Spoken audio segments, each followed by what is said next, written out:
Good morning, কেমন আছো সবাই? আশা করি সবাই খুব ভালো আছো, সুস্থ আছো। আর আমিও মোটামুটি ঠিকঠাকই আছি। এখন বাজে 8:47 বাজে। তো আজকে এখন থেকে ব্লগটা স্টার্ট করছি। উঠেছি তখন বাজে অনেক সকাল, 6টা বাজে প্রায়। তো আমার তো ফোনে অ্যালার্ম বাজে, একটা হচ্ছে 5টার সময় অ্যালার্ম বাজে, একটা 5:30টার সময় অ্যালার্ম বাজে। এবার যদি 5টায় উঠতে না পারি, 5:30টার মধ্যে উঠতে হয়। তো আজকে কি হয়েছে, আজকে না আমি রাত্রেবেলা এডিট করছিলাম, আমার অনেক কাজ ছিল, প্রমোশনের প্রচুর কাজ ছিল, সেগুলো ওই ঘরে বসে করলে ওদের লাইট টাইট জ্বালিয়ে ওদের ঘুমানোর ডিস্টার্ব হয়। তো ওই জন্য এই ঘরে বসে করছিলাম। এবার নিচে তো ফ্লোরে, এই যে এখনও বসে রয়েছি এখানে, ঠান্ডাও লাগছিল।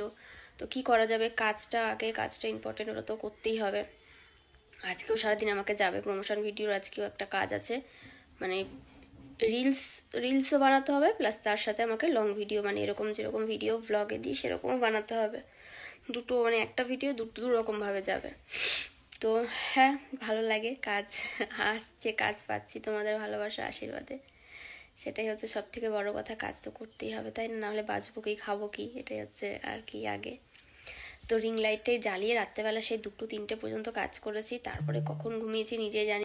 মেয়ে আবার কালকে বায়না করে রেখেছে, মা সকালে উঠে আমাকে একটু পাস্তা বানিয়ে দিও। ও সকালে উঠে পাস্তা একদিকে সেদ্ধ বসিয়ে দিয়ে বাসনগুলো ঝপ করে মেজে নিয়েছি, কারণ রাতে আর বাসন মেজে রাখতে পারিনি। তারপরে ঘর দোর না, তার আগে পাস্তা বানালাম বাসন মেজে। তারপরে ওই পাস্তা বানাতে বানাতে গ্যাসটা সব মুছে নিয়েছি, মানে পাস্তা বানানোর আগে গ্যাসটা মুছে পাস্তাটা বসিয়েছি, তারপরে কাউন্টারগুলো পাস্তা বানাতে বানাতে মুছলাম। তারপরে পাস্তা বানিয়ে মেয়ের টিফিন গুছিয়ে জলের বোতল দিয়ে এদিকে আবার ঘর দোর ঝাড় দিলাম। তো তারপরে মেয়ে উঠে ব্রাশ করলো, ওকে বললাম বাবা তুই জামাটা পর, আমি একটু ব্রাশ ট্রাশ করে একটু আমি চেঞ্জ করে নিই, না হলে দেরি হয়ে যাবে। তো আবার লক্ষ্মী মেয়ের মতো জামা কাপড় পরে নিল, আমাকে বললো চুলটা বেঁধে দাও, টাইটা পরিয়ে দাও, এই দুটো পারে না, আর সব পারে। তারপরে স্কুল দিয়ে এসে এই একটু বসে বসে আবার এডিট ছিল, ভয়েস দেওয়া ছিল, সেটাই করছিলাম। তো ভাবলাম তোমাদের সাথে একটু কথা বলে নিই। গত 2 দিন ছাদে যেতে পারিনি, কোথাও যাইনি, ঘরের মধ্যেই ছিলাম। মানে চোখগুলো দেখে বুঝতে পারছো কেমন যেন ছলছল করছে, পুরো নাকটা মানে লাল লাল হয়ে যাচ্ছে, এত ঠান্ডা লেগেছে রে বাপরে বাপ। পুরো শীত চলে গেল আর কি, সেই সময় ঠান্ডা সেরকম লাগেনি, এখন ঠান্ডা লেগেছে। চলো ব্লগটা দেখতে থাকো, সারাদিনে যেরকমভাবে কাটাই না কেন সেটাই তোমাদের সাথে শেয়ার করবো।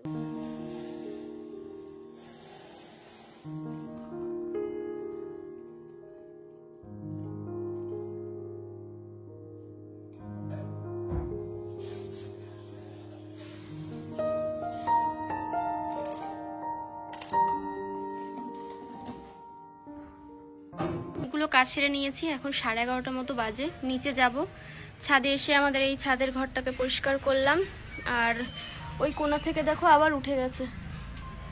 তো আর আগের দিন না কি হয়েছে জানো তো, মানে কি বলবো, ওর যে জীবনটা আমি কিভাবে বাঁচিয়েছি সেটা শুধুমাত্র আমিই জানি। একটা টিকটিকি ওই কাগজটা উল্টে রয়েছে, আর একটা টিকটিকি ওই দেয়ালের মধ্যে থেকে ঘোরাফেরা করতে গিয়ে ওই কাগজের ওপর কোনো রকমে পাটা চলে গেছে। পাটা যেই গেছে, ও ছাড়াতে গিয়ে না পুরো বডি চলে গেছে ওর উপরে। তো আমি দেখে আমি ওকে তাড়ানোর চেষ্টা করছি, মানে হাত দিয়ে এসে করছি, যাচ্ছে না, প্লাস্টিকের ওপরে হাত দিয়ে বাড়ি দিচ্ছি। তখন বুঝতে পেরেছি আঠার মধ্যে আটকে গেছে। প্রথমে তো এমনিই তোলার চেষ্টা করলাম একটা কাগজ দিয়ে, মানে হলো না। তো একটা পা ছাড়াচ্ছে, আবার আর একটা পা আটকে যাচ্ছে, এরকম ব্যাপার হচ্ছে। তারপরে ওকে জোরে টেনে যেই তুলেছি, ও মনে হচ্ছে প্রাণ ফিরে পেল। ও যে এমন একটা লাফ দিয়েছে আমার হাতের ওপর দিয়ে, পুরো নিচে গিয়ে লাউ গাছে পড়েছে, জানো না। তারপরে গিয়ে ওটাকে আবার আটকেছি। সরো না, আমি তোমাকে হামি খাবো বলে কার সহ্য হয় বলো বলো, এরকম যদি মুখের ওপরে এসে পড়ে কার সহ্য হয়? ছাদটাকে ঝাড় দিলাম, আর এই যে ঘরটাকেও ঝাড় দিলাম। হামি খেতে দিইনি বলে এখন কান্নাকাটি শুরু করে দিয়েছে।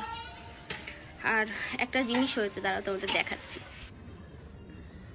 এই শাকগুলো কারা কারা চেনো বলো তো? এই গাছটার মধ্যে দেখছি ভর্তি হয়ে গেছে, মনে হয় কোনো মাটি ছিল, যে মাটির মধ্যে এই গাছের কোনো শেকড় বাকড় ছিল। ছোটবেলায় এই শাকগুলো মা কত রান্না করতো, এইগুলোকে বলে ওই আমরুলি শাক। মানে ওই সেদ্ধ করে জলটাকে বের করে নিয়ে আবার কি অন্যরকমভাবে করে, পাতা টাতা দিয়ে আর সর্ষে শুকনো লঙ্কা ফোড়ন দিয়ে পুরো একদম ডালের মতো করতো ঝোল। ওই ঝোলটা দিয়ে ভাত মাখিয়ে খেতে কী যে ভালো লাগতো। আবার কেউ সবজি টবজি দিয়ে তার মধ্যে শাক দিয়েও করে, ওটাও ভালো লাগে খেতে। ফল হয়েছে তো আমি আর তুলে ফেললাম না, ভালো লাগছে দেখতেও, ভালো লাগছে, মনে হচ্ছে কোনো মানে সুন্দর একটা গাছ। দেখো গাছ দেখো, আমি তোর সাথে কথাই বলবো না, তুই যা। ছাদ পুরো পরিষ্কার আর একটা বড় ফুল ফুটেছে। আগের দিন এই গাছগুলোকে ছাদের উপর থেকেই নিচে এনেছি, কারণ ফুল গাছগুলো নিচে না থাকলে না দেখতে ভালো লাগছে না। কত সুন্দর কালার। আর এই গাছটাও কুড়িয়ে এসছে, ফুলও হচ্ছে, তবে এই যে ফুলটা না, ও ফুলটা আমাদের পেস্তা বাবু ছিঁড়ে খেয়েছে। এই দেখো, হয় পুচকুটা ছিঁড়েছে না পেস্তা ছিঁড়ে খেয়েছে। ও ছিঁড়ে না ফুল ছিঁড়ে ফেলে দেয় তোমাদের পেস্তা। আর এই ফুলের কালারটা দেখো কত সুন্দর, কিন্তু এটা কালকে ফুটেছিল, আজকে আর ফোটেনি, ফেলে দিতে হবে। এখন তো ফুলের সময় শেষ, মানে জবা ফুলটাও বল, এগুলো তো সারা বছরই ফোটে। আর এই দেখো আমাদের একটা পেঁপে পাকার মতো হয়ে গেছে, হলুদ হয়ে গেছে। এই ঘর থেকে বেরো বাবা, তুই উঠোনে খেলা কর, ওই ঘরের মধ্যে অনেক জিনিস আছে, তুই অকাজ করে দিয়ে আসবি। তারপরে ছোট্ট গাছে যে, ছাদের গাছে তাও আবার পেঁপে হয়েছে, এই আমার সৌভাগ্য। চলো নিচে যাই, এক তরকারি ভাত করবো, কারণ আমার ভিডিও শ্যুট আছে তোমাদেরকে বললাম না, তো ওটা করতে গেলে আমাকে এক তরকারি ভাত করে তাড়াতাড়ি করে ছাদে আসতে হবে। বিকেলে আবার এডিট আছে, মানে খাওয়া দাওয়া করে আবার এডিটে বসতে হবে। সারাদিন তো ভিডিও এডিট এই চলছে। হ্যাঁ, তবে আজকে এনার্জিটা খুব কম। একটাই কথা বলবো, মানুষকে মোটিভেট করতে না পারলে প্লিজ কেউ ডিমোটিভেট করো না। এনার্জি মানুষের মানে মেন্টালিটিটা উইক করে দিও না, তাহলে তার শক্তিটা কমে যায়। আমার বেঁচে থাকার অস্ত্র হচ্ছে, আমার সমস্ত কাজ করার অস্ত্র হচ্ছে আমার মাইন্ড। এটাকে যদি ঠিক না করি, মনের জোরটাকে যদি ঠিক না করি, আমি কোনো কিছু হয়তো পারবো না। সেটা যদি কেউ কমিয়ে দেওয়ার চেষ্টা করো, সেটা করো না, সবাইকে রিকোয়েস্ট করছি। ওই জন্য আজকে বকে বকে ব্লগ করছি। হ্যাঁ, ফুল এনার্জি নিয়ে কালকের থেকে আবার ব্লগ স্টার্ট করব, কারণ আমি তো হেরে যাওয়ার বা ছেড়ে দেওয়ার পাত্রী নই। তো দেখা যাক, যা হবে, তাই না, যা হোগা দেখা যায়গা। আর এই দেখো আমাদের এই গাছগুলোতে ফুল ফুটেছে, তোমাদেরকে দেখানো হয়নি। এনারা হচ্ছে নতুন সদস্য, ওপর থেকে যে টবগুলো এনে লাগিয়েছিলাম, বসিয়েছিলাম, তার মধ্যেই গাছ লাগানো হচ্ছে। এই একটা কালার, এই কালারটা খুব সুন্দর, এত ডিপ একটা কালার না, ক্যামেরায় বোঝা যাচ্ছে না, মানে এত সুন্দর। এই কালারের শাড়ি বা ব্লাউজ পরলে ভীষণ ভালো লাগে। আর ইনি হচ্ছে সাদা, এনার সাদা, এটা কি হবে জানি না এখনো পর্যন্ত। এই 4টে টবের মধ্যেই 4টে গাছ লাগানো হয়েছে। রান্না কমপ্লিট হয়ে গেছে। কি রান্না হয়েছে একবার দেখিয়ে দিই। এই হচ্ছে সয়াবিনের তরকারি, একটু হালকা পাতলা করে করেছি। আর এখানে রয়েছে আলু বেগুন সেদ্ধ করেছিলাম, ওটাকে আর কি সেদ্ধ লঙ্কা পেঁয়াজ সর্ষের তেল দিয়ে মাখলাম। একটা পেঁপে নিয়ে সকালবেলা থেকে বলছি, সেই পেঁপে খাওয়ার সময় আর হচ্ছে না। এখন পেঁপে খেতে ভালোবাসে, কিন্তু এ বাবা স্কুলের পেঁপেগুলো আছে টিফিন বক্সের মধ্যে, ভুলে গেছিস? তুমি খেয়ে নেবা, আমি খেয়ে নেবো। বাবা বাবা, মানে খেতে না পারলে তখন সব মা খাও, ওই জন্য তো মা খেয়ে খেয়ে ভুলে যাচ্ছে। বাচ্চারা খেতে না পারলে সেটা মা ভাবে খেয়ে নি, ওই খেতে খেতেই মোটা ফুলে যায় তারা। খাও। ওই পেঁপেটাই দেখি একমাত্র খেতে ভালোবাসে, আর কলাটা আগে তো খেতই না, এখন তাও মোটামুটি একটু খায়। আমি ওপরে একটা ভিডিও শ্যুট করতে গেছিলাম, ভিডিও শ্যুট মানে একটা প্রমোশন ভিডিও শ্যুট, একটা করেছি আর একটা রাতে করব। এই চলছে আমার সারা দিন রাত। তো যাই হোক, ভালোই হয়েছে। আর তোমাদেরকে আরেকটা কথা আমি বলতে ভুলেই গেছিলাম সকাল থেকে। কালকে না এক আমার মানে কি বলবো, মামা শ্বশুর হয় বোধহয়, তো মামা শ্বশুর এসছিলেন।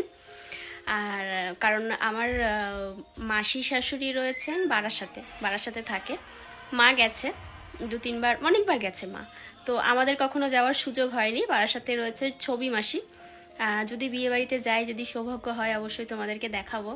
কারণ আমাকে তো মামা বলে গেছে যে যাবে কিন্তু গিয়ে শুধু ব্লগ করবে। বলছে যাবে গিয়ে শুধু ব্লগ করবে তোমার। আমাকে আবার বলছে এই যে ইউটিউবার, খুব মজা, খুব ভালো মানুষ। তো কালকে বিয়ে নেমন্তন্ন করতে এসেছিল, এই যে বিয়ের কার্ড দিয়ে গেছে, খুলে দেখাচ্ছি। কিন্তু আমার পোকলা মাটাকে দেখো, মাঝখান দিয়ে দাঁতটা কাকে নিয়ে গেছে। তো এই যে মায়ের নামে এসছে, আরে বাবা চুলটা চাটে, বাবারি বাবারি বাবারি বাবারি।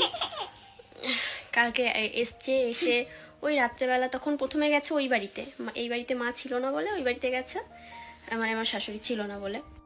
বলেছে বিয়ের একদিন আগে যেন সবাই মিলে পৌঁছে যাই, তবে ইচ্ছা তো ভীষণ আছে। বলছে বৌমা ভীষণভাবে চেষ্টা করো। আমি বলে যে বলছে যাবে, কিন্তু আমি বললাম যে আমি তো ভীষণ চেষ্টা করবো, কারণ আমি তো জানো ঘুরতে ঘুরতে বেশি ভালোবাসি একটু। তো জানি না আমার আর উজ্জ্বলে যাওয়া হবে কি না। যাই হোক, সেটা বড় কথা না, বড় কথা হচ্ছে একটা বিয়ের নেমন্তন্ন পেয়েছি এবছরে, সেটাই হচ্ছে সব থেকে বড় কথা। তোরটা দেখবো বলে বসে রয়েছে, মেয়ে আমার হাতে এনে দিল, তাই ভাবলাম তোমাদেরকে একটু দেখিয়ে দিই। এই হচ্ছে কার্ড।